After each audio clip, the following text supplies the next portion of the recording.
Exam दे लेंगे तो उसके बाद कमेंट करके ज़रूर बताइएगा आप लोगों के पेपर कैसे हुए और हमारे वीडियोज आपके लिए हेल्पफुल रहे या नहीं रहे। बाकी आज बात करेंगे जो सामने आपके चैप्टर्स दिख रहे हैं, ये चैप्टर्स कवर किए जा चुके हैं। एक चैप्टर आज है हमारा पर्यावरण शिक्षा, जो इसको हम अभी मैं कह रहा था एनवायरनमेंट एजुकेशन। चैप्टर 11 जो है इसको आज हम करवाएंगे। बाकी ये 2 चैप्टर्स बच रहे हैं जो कल परसों में एक 2 दिनों की डिले होगा, इसको हम अपलोड कर देंगे। इसके बाद हम शुरुआत करते हैं आज के पहले क्वेश्चन से। पहला क्वेश्चन है रिसाइकलिंग से प्रोडक्ट की लागत पर क्या फ़र्क पड़ता है। रिसाइकिल आप सभी लोग जानते हैं, रिसाइकिल मतलब होता है किसी चीज़ को दोबारा यूज करना, ठीक है। तो अगर कोई प्रोडक्ट है, कहीं प्रोडक्शन हो रहा है, कोई प्रोडक्ट बनाया जा रहा है और पुरानी चीज़ों को रिसाइकिल किया जा रहा है, उसके कुछ पार्ट्स वगैरह को दोबारा यूज कर लिया जा रहा है, तो नॉर्मल सी बात है जो प्रोडक्ट बनाया जाएगा उसकी कीमत में क्या होगा, लागत मतलब उसकी कीमत जो उसमें लगेगी वो उसमें कमी आएगी। क्यों? क्योंकि कुछ पुराने प्रोडक्ट्स के रिसाइकिल कर दिया गया, तो पुराने प्रोडक्ट्स के कुछ पार्ट्स हैं जो कि नए होते ज़्यादा महंगा होता, तो उसे दोबारा यूज़ कर दिया जाएगा, तो कहीं की प्रोडक्ट की वैल्यू घट जाएगी, ठीक है। उसकी कंस्ट्रक्शन, उसको बनाने में जो खर्चा आएगा वो घट जाएगा। तो यही आंसर है इसका, सही होगा। नेक्स्ट क्वेश्चन है ओजोन की परत। आप सभी लोग जानते हैं कि हमारा जो एनवायरनमेंट है दिन पर दिन गर्मी बढ़ती जा रही है, धरती गर्म हो रही है, इस चीज़ से तो आप सभी लोग अवेयर हैं। तो हम सभी जानते हैं कि हमारी जो अर्थ है, जो पृथ्वी है, उसकी प्रोटेक्शन के लिए ओजोन लेयर बनी होती है, जो कि सूर्य की किरणों से और बहुत सारे हानिकारक चीज़ों से हमें हेल्प करती है, सुरक्षा करती है। तो ये पूछ रहा है कि वो किस चीज़ से बनी होती है। तो ओजोन लेयर जो होता है उसका फॉर्मूला आपने देखा होगा, O3 लिखते हैं। ओजोन जो है O3 से बनी होती है। O3 जो ऑक्सीजन के 3 अणुओं से बनी होती है, जिसको हम O3 लिखते हैं। O उसके नीचे बेस 3 रहता है, ठीक है। तो फिलहाल इसका आंसर C सही होगा। 3 जो एटम्स होते हैं उससे बना होता है। नेक्स्ट क्वेश्चन है वाइब्रेशन और रेडिएशन किस टाइप के प्रॉब्लम्स में आता है ये। तो जैसे रेडिएशन आप जानते हैं, जो कई जगहों पर ज़्यादा तेज़ साउंड या कुछ ऐसी मशीन होती है जिससे किरणें निकलती हैं, जो हैवी वर्क की वजह से ऐसा होता है। और वाइब्रेशन भी उसी वजह से होता है, अगर ज़्यादा तेज़ कहीं पर हथौड़े बजाए जा रहे हैं, कुछ हो रहा है, तो उसमें से तरंगे निकलती हैं। तो ये रेडिएशन वाइब्रेशन की बात कर रहा है कि किस तरह की प्रॉब्लम है, आपदा है, हिंदी में लिखा है। तो किस प्रॉब्लम है, तो ये भौतिक है।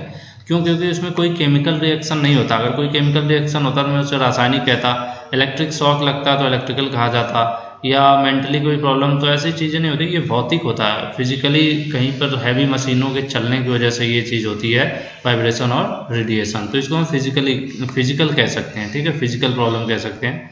तो ये आंसर आपका B सही होगा। नेक्स्ट क्वेश्चन में आते हैं, कौन सा एक ग्लोबल वार्मिंग का प्रभाव नहीं है। तो ग्लोबल वार्मिंग से आप सभी जानते हैं, समुद्र में भी देखे होंगे, जो बीच में जो टाइड्स वगैरह बढ़ जाती हैं, जो एक तरह से आता है ना सुनामी टाइप का पैटर्न, ये सब, और ग्लेशियर वगैरह जो है पिघलना, और वर्षा जो होती थी जून में जुलाई में, वो डिले होती जा रही है और नहीं भी हो रही है। तो इन चीज़ों की प्रॉब्लम्स ये सब ग्लोबल वार्मिंग के अंतर्गत आते हैं।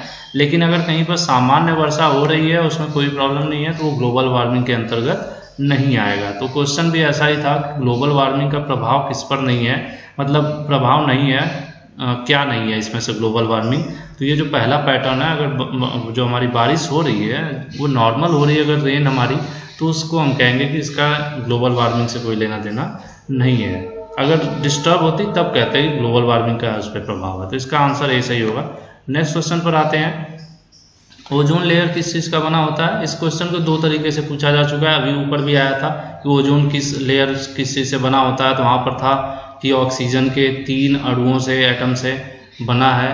तो अब फिलहाल उसी चीज़ को थोड़ा फॉर्मूले के रूप में लिख दिया है। तो यहाँ पर भी आंसर सेम होगा, O से ऑक्सीजन है, नीचे 3 इसके एटम्स दिखाए गए हैं, तो इसका आंसर भी C सही होगा। ओजोन का जरूर पढ़ लीजिएगा। मुझे जहाँ तक लगता है कि अगर क्वेश्चन इस चैप्टर से पूछा जाता है तो कहीं ना कहीं ओजोन से ही पूछा जाएगा, इससे रिलेटेड, ठीक है। इसमें काफ़ी इंपॉर्टेंट है ये टॉपिक जो है।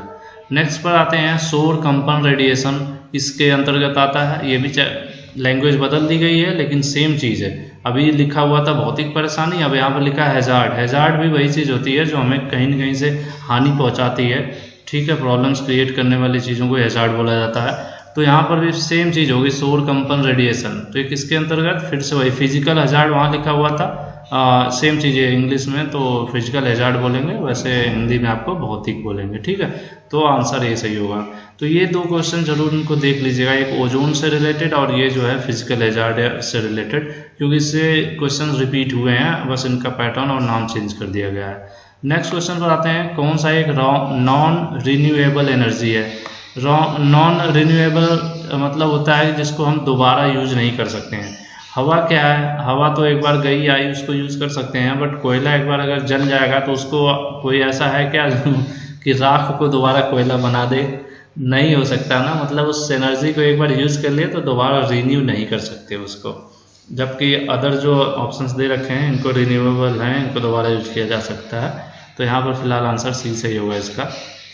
नेक्स्ट क्वेश्चन पर आते हैं, वायु में जल वाष्प का ये है वायु में जल वाष्प का द्रव के रूप में छोटी छोटी बूंदों में बदलाव हो जाना। अगर हमारी जो हवा है उसके अंदर कुछ नमी है, ठीक है, हवा में अगर कुछ कहते हैं ना, कभी कभी ये उस टाइम पे होता है जब बारिश का सीजन होता है, जब चिपचिपा मौसम होता है, तो उसमें क्या होती है, नमी होती है हवा में। तो अगर वो नमी जो है हवा में वो द्रव में बदल जाए, लिक्विड में, पानी में बदल जाए, तो उसको क्या कहेंगे, तो इस प्रोसेस को कंडेंसेशन कहते हैं, ठीक है। अगर कोई भी हवा में जो नमी है वो पानी में बदल जाती है तो उसको कंडेंसेशन बोला जाता है, ठीक है। इस क्वेश्चन का यही मतलब है, क्वेश्चन ज़्यादा शुद्ध हिंदी में है तो इसका मतलब ज़्यादा टेंशन लेने की बात नहीं है। नेक्स्ट क्वेश्चन है आता है, अगर अब देखते हैं इसी से रिलेटेड एक और भी क्वेश्चन था, आगे आएगा। ये है जल का प्राथमिक स्रोत। तो जो हमारा वाटर का प्राइमरी सोर्स है, इसका अगर इंग्लिश में आप क्वेश्चन लेंगे तो वाटर प्राइमरी सोर्स की बात कर रहा है, तो वो हमारा होता है रेन वाटर, ठीक है। जल वाला जो वर्षा से हमें मिलता है वही प्राथमिक सोर्स होता है। फिर वही क्या होता है, नदियों में जाना, फिर नीचे चला जाता है, पृथ्वी के नीचे चला जाएगा कुछ हिस्सा, फिर कुछ जो है वाष्पीकरण हो जाता है, ऊपर चला जाता है, फिर दोबारा आसमान में, ये सब प्रोसेस है। तो प्राइमरी जो है हमारा वर्षा का जल होता है, ठीक है। इसका सी आंसर सही होगा। नेक्स्ट आते हैं, जल चक्र प्रक्रिया में जल वाष्प को बर्फ में बदलना। अभी क्या था, अभी हमने बोला था जल वाष्प मतलब जो नमी थी वो किसमें, पानी में बदल रही थी, उसको हमने कंडेंसेशन बोला था। कंडेंसेशन जो है इंग्लिश वर्ड है और उसको हिंदी में आप संघनन कहते हैं, ठीक है, संघनन। लेकिन अब यहाँ पर पूछ रहा है कि वही चीज़ जो है अगर बर्फ में बदल जाए तो उसको क्या कहेंगे, तो इसको डिपोजिशन बोलेंगे, ये भी इंग्लिश वर्ड है। तो दो चीज़ आप याद कर लीजिए, कंडेंसेशन एंड डिपोजिशन। कंडेंसेशन तब होता है जब जो नमी है वो पानी में बदल जाए, और अगर वही जो वाष्प है अगर वो चीज़ बर्फ में बदल जाए तो उसको डिपोजिशन बोलेंगे। ये दो वर्ड जरूर याद रखिएगा, में भी आगे आ सकता है। नेक्स्ट क्वेश्चन आता है, ग्लोबल वार्मिंग के लिए क्या जिम्मेदार है, कौन कौन सी गैस। तो हमारी कार्बन डाइऑक्साइड जो है main cause of global warming, ठीक है, इसकी वजह से ज़्यादा प्रॉब्लम्स क्रिएट होती हैं, तो आंसर बी सही होगा। नेक्स्ट क्वेश्चन पर आते हैं, वर्तमान में किसकी मांग तेजी से बढ़ रही है। ये क्वेश्चन एक बार पूछा गया था 2015-14 में, तो इसलिए हमने यहाँ पर इसको डाल दिया है। हालांकि थोड़ा अजीब टाइप का लगेगा आपको, बट ये क्वेश्चन इसी तरह से ही पूछा गया था कि वर्तमान में किस चीज़ की मांग बढ़ रही है, तो भोजन की मांग, ईंधन की मांग, चारे की। इसमें आंसर सही होगा सभी, क्योंकि ये सभी चीज़ों की ज़रूरत बढ़ती जा रही है डे बाई डे, ठीक है। जनसंख्या बढ़ रही है, रिसोर्सेज लिमिटेड है, गाड़ियाँ बढ़ रही हैं, तो इन सब चीज़ों की ज़रूरत बढ़ रही है, तो आंसर डी इसका सही होगा। हालांकि ये क्वेश्चन आने की उम्मीद नहीं है, फिर भी इस चैप्टर में था तो हमने सोचा इंक्लूड कर दिया जाए। नेक्स्ट क्वेश्चन है, कचरे से अभिप्राय है, मतलब कचरे का क्या मतलब है।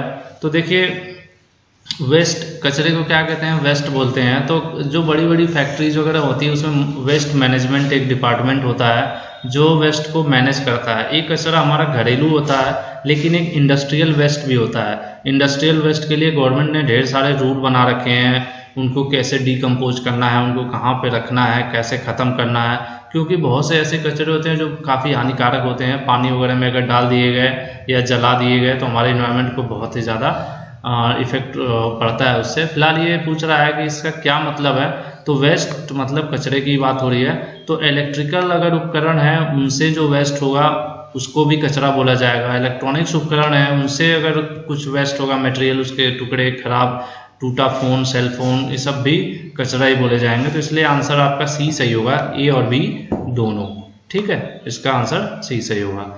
नेक्स्ट क्वेश्चन पर आते हैं, ध्वनि प्रदूषण का जो मेन सोर्स है, मतलब जो हमारा साउंड पोल्यूशन है, तो इसका मेन सोर्स तो देखिए आंसर सभी हैं, क्योंकि लाउड स्पीकर हो गया या हमारे व्हीकल्स हो गए या मशीनरी हो गई, तो यहाँ पर फिलहाल आंसर डी सही होगा। ये सभी, इन सभी चीज़ों की वजह से जो है साउंड पोल्यूशन जो है बढ़ रहा है दिन पर दिन। ठीक है, नेक्स्ट क्वेश्चन क्या है, कौन सा रंग पर्यावरण संरक्षण का प्रतीक है। देखिए, पर्यावरण की बचाने की बात होती है तो उसी को संरक्षण बोला जाता है। तो हर चीज़ का हम जानते हैं, जैसे खतरे का निशान रेड होता है, आप सभी इसे पहले वाले चैप्टर्स में पढ़े होंगे। तो उसी तरह से संरक्षण यानी बचाने की जब बात हो रही है तो उसको ग्रीन कलर से, हरे कलर से, यहाँ पे हरा हिंदी में बोला जाएगा, और ग्रीन कलर उसका होता है पर्यावरण इन्वायरमेंट सेफ्टी की जब बात की जाए संरक्षण की, तो यहाँ पर हरा कलर यूज होता है। तो आंसर सी इसका सही होगा। नेक्स्ट है, विश्व पर्यावरण दिवस मनाया जाता है, तो जो वर्ल्ड इन्वायरमेंट डे है वो 5 जून को सेलिब्रेट किया जाता है। आंसर इसका भी सी सही है। लग रहा है इस चैप्टर में सी ज़्यादा ऑप्शन सही है। नेक्स्ट पर आते हैं, पृथ्वी कौन सी गैस जीवन के लिए हानिकारक है बट पौधों के लिए फलदायी है। हम सभी बचपन से ही काफ़ी सुनते आ रहे हैं कि जो पौधे होते हैं बहुत अच्छे होते हैं। बहुत अच्छे क्यों होते हैं? क्योंकि वो CO2 कार्बन डाइऑक्साइड को ले लेते हैं और ऑक्सीजन को छोड़ते हैं। तो वही पूछ रहा है क्वेश्चन में कि ऐसा क्या है जो हम लोगों के लिए तो नुकसानदेह है लेकिन पौधों के लिए नुकसानदेह नहीं होता, फ़ायदेमंद होता है। तो वो हमारी CO2 होती है, कार्बन डाइऑक्साइड गैस।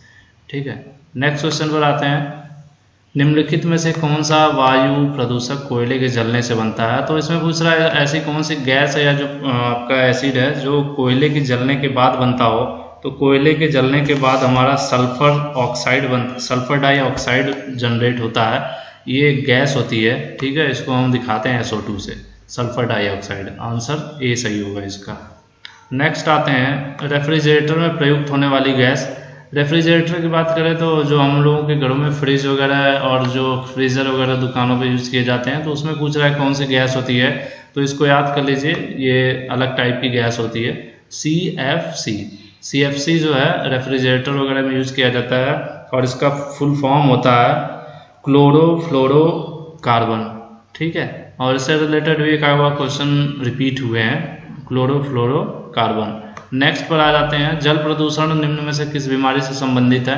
अगर पोल्यूशन है, वाटर पोल्यूटेड है, गंदा पानी है, तो उसे पेट का भी हो सकता है, चर्म रोग हो सकता है और खाने में भी प्रॉब्लम्स आ सकते हैं। तो ये सारा होगा इसमें। ठीक है, आंसर डी सही होगा।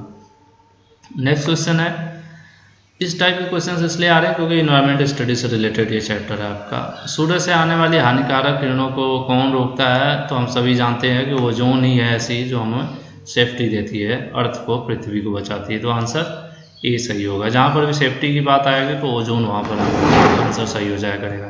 CFC का पूरा नाम पूछा है तो अभी मैंने आपको बताया था, क्लोरोफ्लोरोकार्बन। ठीक है, ये आपका आंसर ए सही होगा। नेक्स्ट पर आते हैं, डेसिबल में क्या मापा जाता है। तो जैसे आपका मीटर, लीटर, किलोमीटर सारी चीज़ें होती हैं, उसी तरह से साउंड, जैसे मेरी आवाज़ कितनी तेज़ है, कितनी धीरे है, ये चीज़ मापने का एक यूनिट होती है, उस यूनिट को हम डेसिबल कहते हैं। ठीक है, डेसिबल से क्या मेजर किया जा सकता है, साउंड मीन्स ध्वनि, यहाँ पर हिंदी में लिखा है, तो साउंड को ही डेसिबल से मेजर किया जाता है। नेक्स्ट क्वेश्चन मैं आपको दिखाऊं क्या है नहीं, फिलहाल इस चैप्टर में इतने क्वेश्चंस लिए गए थे।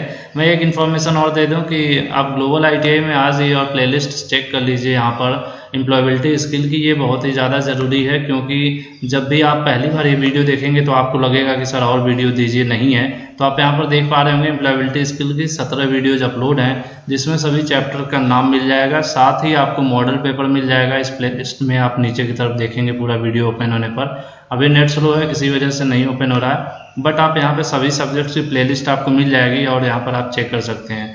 देखिए, एम्प्लॉयबिलिटी स्किल चैप्टर 1 ऊपर है, लेकिन बाकी चैप्टर्स यहाँ पर नीचे आपको दिख रहे होंगे, चैप्टर 8, 9, 7 इस तरह से। तो आप इनको देख सकते हैं। साथ ही ये आप देख रहे हैं पार्ट 1, 2, 3, 4, 5, तो ये आपके मिक्स हैं सभी चैप्टर से, ये मॉडल पेपर तैयार किए गए हैं। तो ये 17-18 वीडियोज़ हैं, इनको प्रिपेयर कर लीजिए और एग्जाम के लिए बेफिक्र हो जाइए। एम्प्लॉयबिलिटी स्किल में अच्छे नंबरों से आप पास हो जाएंगे। ठीक है, बाकी और भी कोई सजेशंस है तो आप अपने कमेंट बॉक्स में कमेंट कर सकते हैं। हमारे कमेंट बॉक्स या अपने कमेंट बॉक्स किसी का कह लीजिए, वीडियो के नीचे कमेंट करके आप बता सकते हैं कि कैसी लगी आपको ये वीडियो, या आपको और कोई समस्या है वो चीज़ आप कमेंट कर सकते हैं। और प्लीज़ एक रिक्वेस्ट है कि फॉर एग्जांपल कुछ लोग थोड़ा ऐसे बात करने लगते हैं, जैसे किसी एक भाई ने कमेंट किया था फॉर एग्जांपल कि मुझे ये जानकारी चाहिए, और अगर मेरे पास वो जानकारी नहीं है तो मैंने उन्हें नहीं प्रोवाइड किया। फिर उन्होंने कमेंट किया, 2-3 बार कमेंट कर लिए, फिर चौथी बार कर रहे हैं कि क्या ये चीज़ अगर हम मांग रहे हैं तो आप नहीं देंगे तो ऐसे चैनल का क्या फ़ायदा।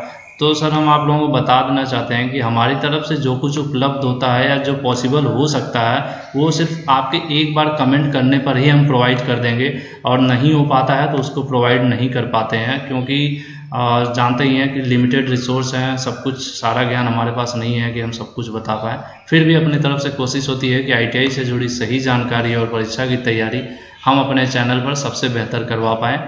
और इसी तरह से जुड़े रहिए। अगर और भी आपको अच्छी वीडियोस चाहिए और आप हमें सपोर्ट करना चाहते हैं तो सपोर्ट आपका सिर्फ ये चाहिए कि आप हमारे चैनल और वीडियोज़ को शेयर कीजिए और लोगों को प्रमोट कीजिए इस चैनल से जुड़ने के लिए।